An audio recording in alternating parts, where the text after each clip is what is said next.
Marco! Ô Marco, cadê o passador?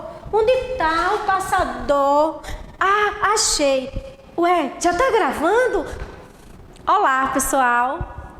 Eu sou Rita Vilas Boas e no bate-papo de hoje nós vamos falar sobre interpretação textual. Para isso, vamos começar discutindo a provocação da minha entrada particular nesse vídeo de hoje, ok? Pensaram que eu tinha me enganado, que eu não sabia que estava sendo gravada, né? Mas veja bem, o que eu quero dizer com isso é que todo texto, ele tem uma intencionalidade. Então, para quem eu escrevo? Com quem eu estou falando? E a esta pessoa nós vamos chamar de interlocutor.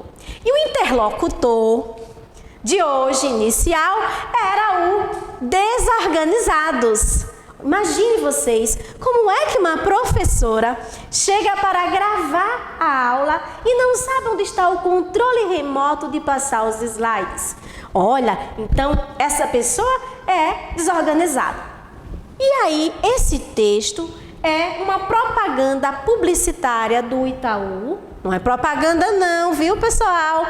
É uma propaganda publicitária que tem diferentes intenções, porque ela pretende atingir diferentes públicos com diferentes características. E a primeira foi de propósito, que era desorganizado. Então, essa propaganda publicitária, obviamente, estaria falando comigo se eu fosse essa professora desorganizada que não sabia a hora de começar a gravar a aula.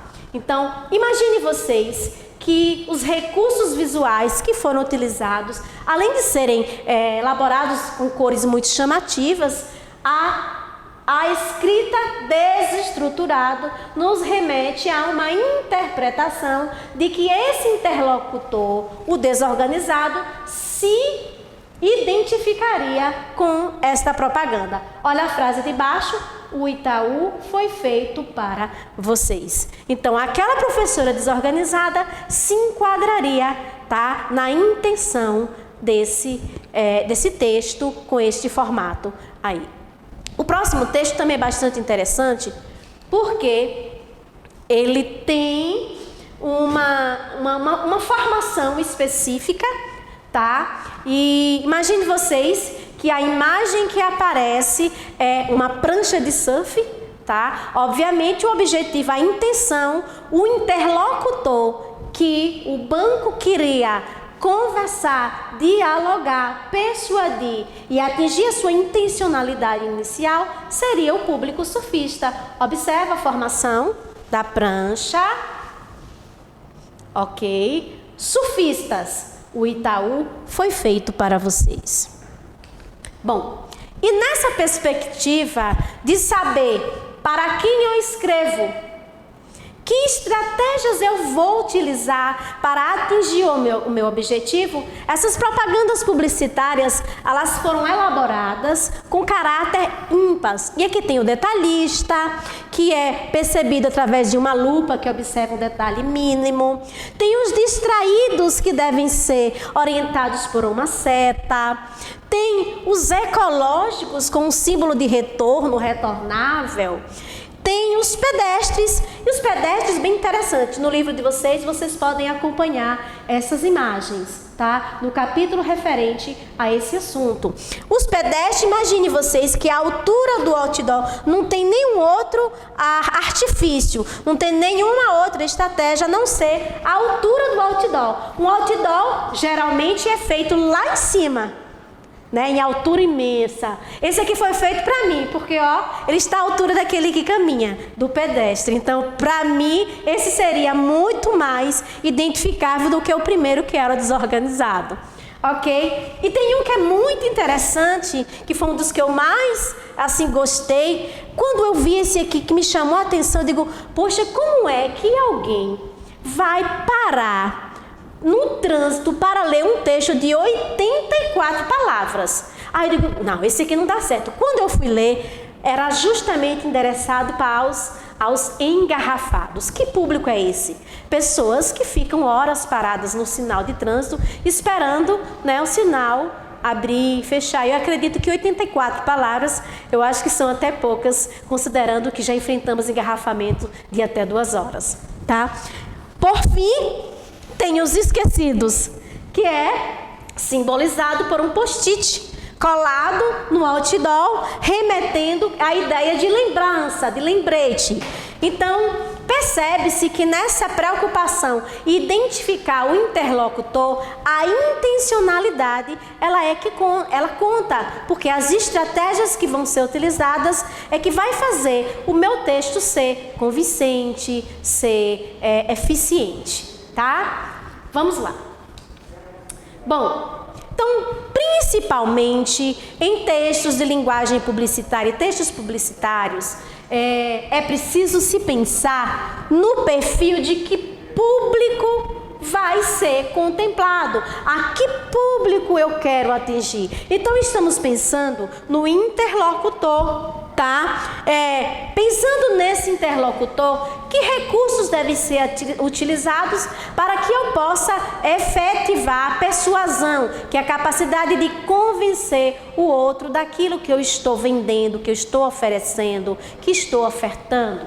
E nessa visão, os interlocutores é como se fossem seres que participam do processo de diálogo. Então, pensar no interlocutor é pensar na forma coerente de dialogar com aquela pessoa que irá ler a produção escrita. Então, participam do processo dialógico, que é de diálogo, os interlocutores, aquele que fala ou aquele que escreve e aquele que vai ler, obviamente. Então, como o texto dialoga com seus leitores? De que maneira que é feito esse diálogo? É um diálogo mais próximo? É um diálogo mais distante? As identidades dos interlocutores. As identidades, elas são muito importantes, porque eu preciso saber com quem eu estou falando, tá? Com quem eu estou falando. Que tipo de linguagem eu vou utilizar para atingir o objetivo do meu diálogo? Quem fala para quem? Com quem você pensa que está falando?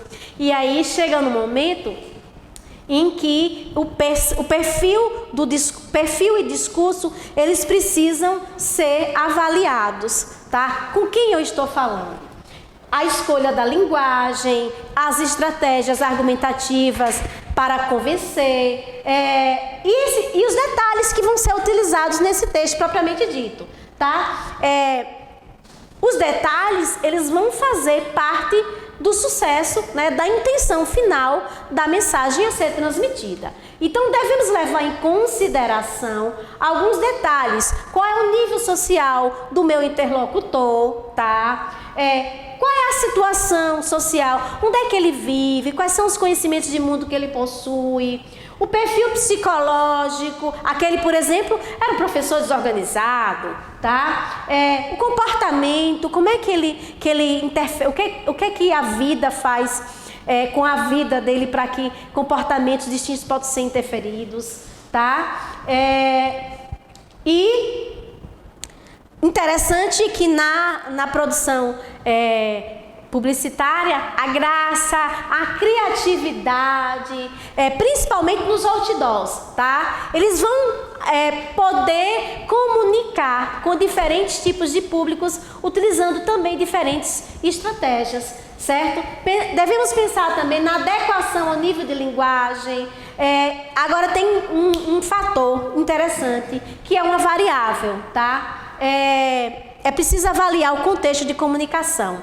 E aí vai entrar aquele exemplo anterior que eu mencionei, que é o caso do outdoor, que foi escrito para pessoas que estão engarrafados. Então, a intenção final, ela tem que ser levada em consideração todos esses fatores. A graça, a criatividade, que foi uma arte interessante, os outdoors que eu mostrei para vocês, o Itaú está de parabéns. Não estou vendendo produto, mas se quiser mandar alguma coisinha para cá, a gente gosta. Vamos lá? Bom, a variável contexto de comunicação, o tipo de linguagem, se é linguagem formal ou se é uma linguagem mais próxima do interlocutor, que nós vamos chamar de linguagem coloquial. Então, é mais ou menos isso aí. Observe o próximo exemplo. Ao analisar essa tirinha aqui, essa charge, nós temos duas figuras icônicas e o local onde eles se encontram é uma praia paradisíaca, tipicamente deserta, onde só tem duas personagens. Agora imagine o equívoco dessa mensagem. Ele está vestido de terno e gravata, tá? E sapato social e segura uma prancha de surf. O outro olha confuso, porque ele é um típico surfista. Então, do ponto de vista do contexto social, há um equívoco na figura dessa personagem inserida nesse contexto. E olha só a leitura. Veja que belos movimentos elípticos fazem essas ondas. Meu caro amigo, pegá-las-emos neste instante ou mais tardiamente. O outro deve estar ali assim. Meu cara deve ter tomado maior caldo. Confuso. Então, olha que linguagem esquisita para se falar numa praia, considerando que a ideia que quer se passar é que é de um surfista. Então, o contexto deve ser considerado nessa perspectiva. Não tem nada a ver uma coisa com a outra nesse momento aí. O próximo exemplo é um clássico, tá? Vítimas da sedução. Então, nós temos aqui uma história em quadrinhos, que é uma charge, e ela faz justamente uma crítica ao perfil de políticos, tá? Imagine que se fôssemos fazer uma análise interpretativa mais profunda aqui, nós deveríamos exercitar aquelas 3 características já trabalhadas anteriormente, que é a habilidade de decodificar, que é atribuir sentidos e significados ao código escrito da língua portuguesa. A segunda, a habilidade é localizar informações, então observar cada coisa em seu devido lugar, traços, cores, expressões, palavras se estão em destaques, se tem onomatopeias, enfim. E a última coisa que é fazer associações. Então essas 3 habilidades, elas são assim indispensáveis na hora de fazer análise de um texto como esse aqui. Imagine se nós estamos aqui identificando quem é o interlocutor. E aí eu apresento um texto desse para vocês. Então, a primeira personagem diz assim: ele dizia que queria cuidar de mim. Imagine, vamos localizar informações, já que eu decodifiquei o balão. Aqui vamos ver, é uma mulher bastante clássica, tem vestes sociais, tá? Ele dizia que queria cuidar de mim, está decepcionada com uma coisa. Olha a expressão, né, para ela de se sentir insignificante. O segundo personagem diz assim: dizia que iria me proteger. Olha, uma pessoa, né, aparentemente de idade já mais avançada, não tem um requinte na composição do seu vestuário, tá? A próxima personagem, ela diz assim: usou palavras bonitas. Olha, parece uma dona de casa, enfim, parece. Tá? O próximo, o quarto, diz assim: me abraçou, me chamou de amigo. Ele está zangado. Poxa, o que será que esse interlocutor fez comigo? Fui ingênua, acreditei. E o velhinho diz assim: parecia o político ideal. Imagine que a intencionalidade desse texto era trazer uma reflexão, né, acerca da crítica que deve ser feita aos perfis dos políticos de modo geral. Imagine vocês, nesse lado aqui, nós vamos fazer uma análise do texto, em contexto, podemos perceber de forma nua e crua a dissimulação do discurso político, o que é muito comum, né? Muito comum. A retórica, infelizmente, política, às vezes, nos faz ter esse sentimento de decepção. Mas, normalmente, essa retórica, ela é feita pensando num público específico. Exatamente porque eles querem fazer um exercício de persuasão. Eles querem convencer o outro, por fim, que é a melhor opção. Isso nesse contexto textual, especificamente. A vida real também, né? Então, vamos lá. Com isso, eles querem seduzir. E usam, então, as mais diferentes estratégias para convencer o interlocutor de que seu discurso ele é o melhor, que é o mais bacana, que é o melhor candidato, enfim. Então, o objetivo final é atrair essas pessoas, atrair para votar automaticamente neles, né? Bom, a estratégia que eles usou, perdoe minha franqueza, mas já estou sendo franca, usou de má fé. Então, usando de má fé, neste contexto textual especificamente, tá? Estamos falando do interlocutor no texto, ok? O interlocutor, ele foi enganado, tá? Mas os efeitos utilizados para atrair o objetivo final, acredito que deve ter sido alcançado, porque a decepção, ela já pode ser tardia. Bom, para finalizar este momento, eu gostaria de dizer para vocês que estaremos no Zoom já, conversando sobre as possíveis dúvidas, revendo as questões das atividades, mas eu quero deixar um recadinho para vocês. Estava lendo um texto do Mário Sérgio Cortella que traz uma pergunta bastante intrigante. Com quem você pensa que está falando? E a análise desse texto, ele nos faz debruçar na visão de estarmos uma galáxia entre tantas outras galáxias, entre as estrelas anãs, né? E dentro dessa população mundial, que temos cerca de 6 bilhões de pessoas. E desses 6 bilhões, você é somente um interlocutor a quem eu vos falo nesse momento. E esse texto é bastante interessante para refletirmos, tá?